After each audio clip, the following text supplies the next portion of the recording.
Hey everyone, welcome to the Hey Hannah podcast. I'm your host, Dr. Maya Fields, but to my friends and those who know me well, I'm just Maya. I'm a higher education administrator, a mother, and a wife of 14 amazing years. But above all, I'm a Christ follower. This podcast is a special platform created to honor the memory of my beloved daughter, Hannah. It's here that I have the chance to have the conversations that I never got to have with her, to share the wisdom and love I wish I could have passed on. It's a reminder to cherish the precious moments we're given and a testament to the power of healing, hope, and personal growth. If you're someone who's seeking personal growth, inspiration, and practical advice to build a solid foundation for a successful and fulfilling life, this is a place for you. Join me as we honor Hannah's memory together. Laugh, cry, and learn. Get ready for a podcast that is so much more than you could ever imagine. The Hey Hannah podcast, healing hearts, one conversation at a time.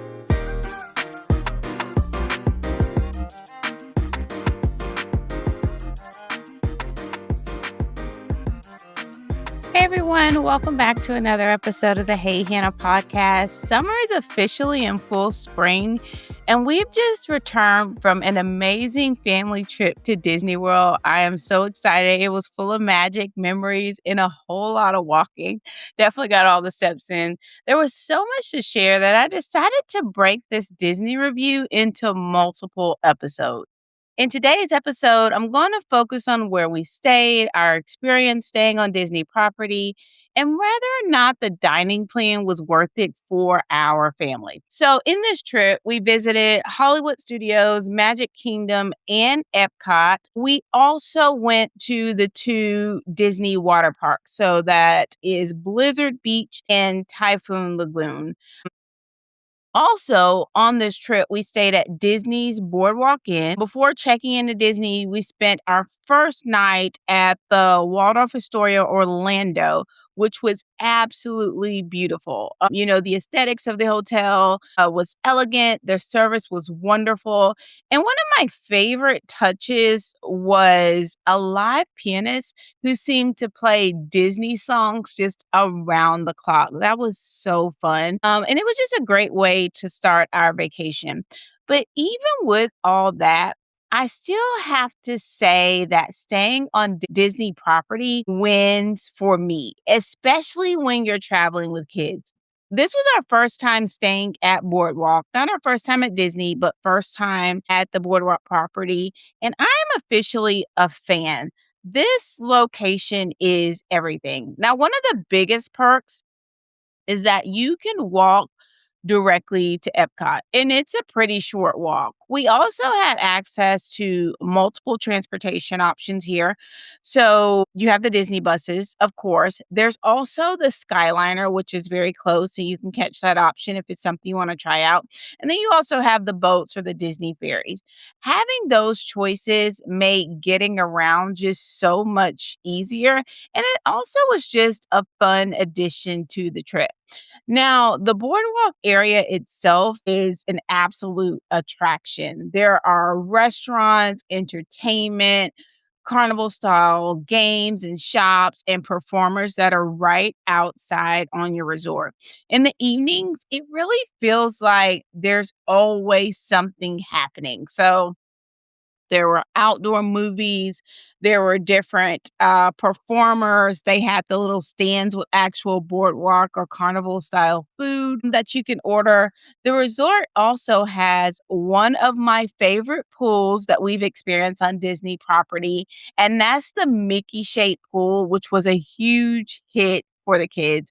And I love that it stayed open until 11 o'clock. So after a long park day, being able to come back and swim was the perfect way to just wind down in a very nice area. And one of the most magical moments happened before we even made it to the parks.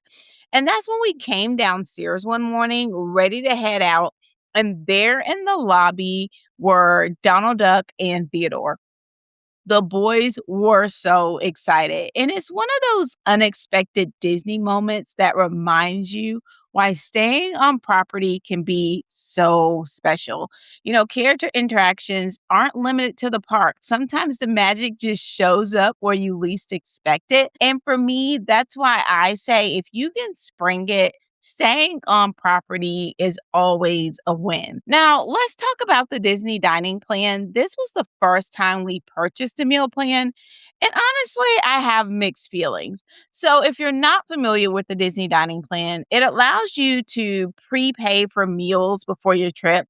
Depending on which plan you purchase, you'll receive a set number of meals and snacks for each night of your stay, and you can keep up with all of it in the Disney app. So, for the standard Disney dining plan, each guest will have a quick service meal per night. There's a table service meal and a snack or non-alcoholic beverage per night of stay. And ours came with, one resort refillable mug. So it's like a collectible Disney mug. The refillable mugs can be used throughout your stay at the resort for unlimited fountain drinks, coffee, tea, hot chocolate. And you can use those, for example, at Boardwalk, there's a deli. So you can just walk into the fountain machine and fill up your mug as much as you want.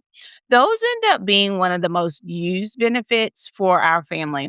Now, Disney also offers a quick service dining plan, which replaces the table service meals with an additional quick service meal. And when I say quick service, if you haven't used this before, quick service is like something you can do a grab and go. So, like a cheeseburger and fries, a sandwich and chips, that type of deal.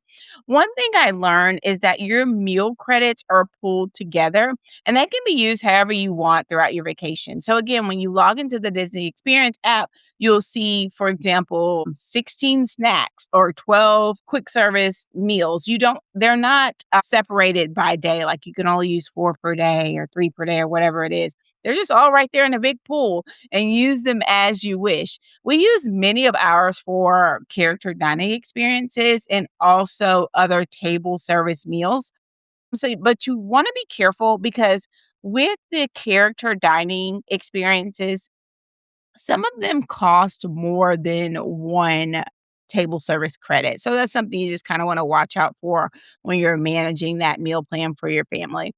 We also purchased tickets for the Magic Kingdom dessert party and fireworks viewing experience, which was another highlight of our trip. This is the first time that we've done this, and it's definitely one that I would recommend doing again. Now, that said, despite using several table service meals, we still ended our vacation with 7 unused quick service meals. For our family's travel style, we found ourselves just eating less frequently than we expected, especially when we're busy enjoying attractions and character experiences and you're doing all the rides and all the things.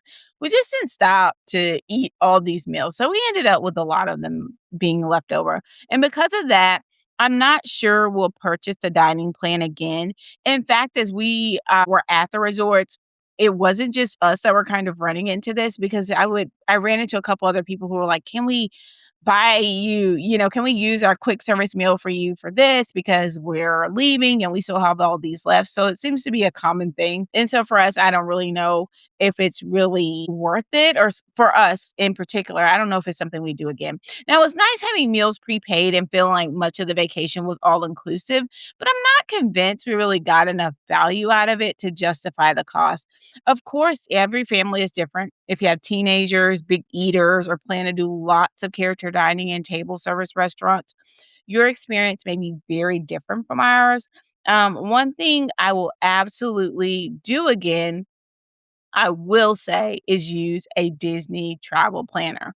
Now, Disney vacations can be overwhelming. There are just so many choices between resort choices, dining reservations, lightning lanes, transportation, special events, ticket options. It's just a lot. There are so many decisions to make. Having someone guide us through that process made planning so much easier and took a lot of the stress off my plate. Now, in our next Disney recap episode, I'll share experience at the parks themselves, including our favorite rides, what worked well, what we would do differently, and a review of the restaurants and character meals that we did try. Thank you for joining me today. If you've recently visited Disney or planning a trip of your own, I'd love to hear about your favorite Disney memories.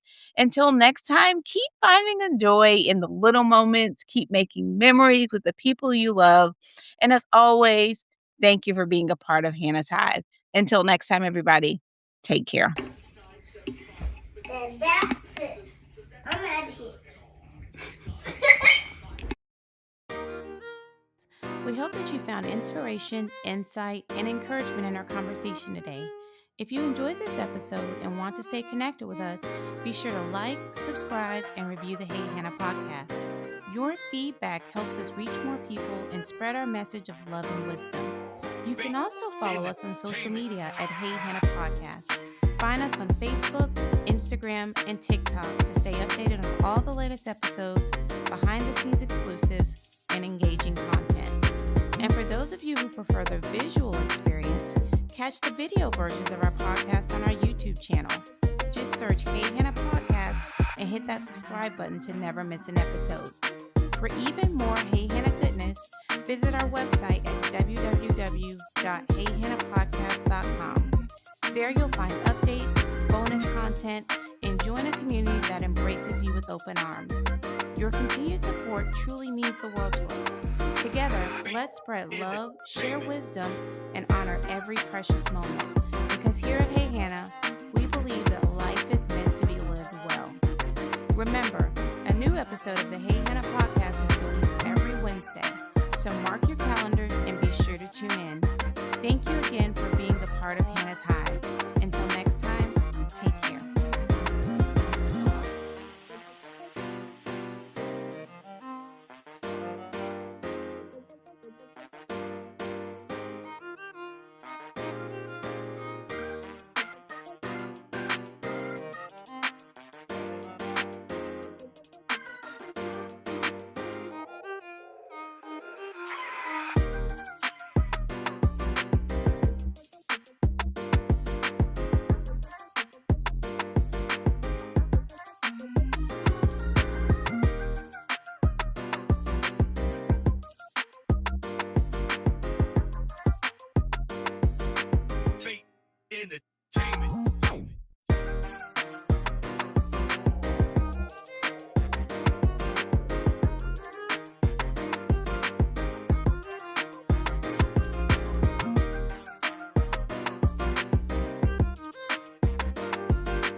Entertainment.